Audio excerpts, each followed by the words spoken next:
Hello, good morning. आजचा दिवस ना आमच्यासाठी खूपच खास आहे. खास का म्हणते तर ते तुम्हाला व्हिडिओमध्ये समजेलच. पण आजच्या दिवसाची सुरुवात ना जराशी लवकरच झालेली, कारण ना आज आम्हाला ना कार्तिकीच्या स्कूलमध्ये ॲडमिशन घ्यायला जाणार होतं. तर आता ना 1 एप्रिलपासून यांची ना स्कूल सुरू होतील, त्यामुळे जास्तीचा वेळ न घालवताना ॲडमिशन करायची होती.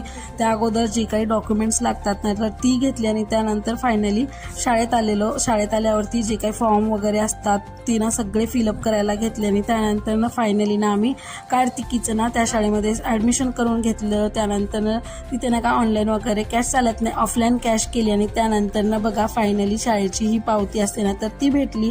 स्कूलचं ॲडमिशन झालं, नवीन सुरुवात जी असते ना आपल्या लेकरांची तर ती इथून सुरू होते शाळेपासून, तर ती केली. आणि जास्त आम्ही भरपूर आनंदी होतो आजच्या दिवशी, कारण तिची ना फायनली स्कूल सुरू होईल. त्यानंतर ना बाहेर इतकं भयंकर ऊन पडलं होतं ना, घरी जाताना थोडंसं ताक घेतली, त्याबरोबर लस्सी घेतली आणि असं संपला आजचा दिवस. तुम्हाला कसा वाटला मला नक्कीच कमेंट करा.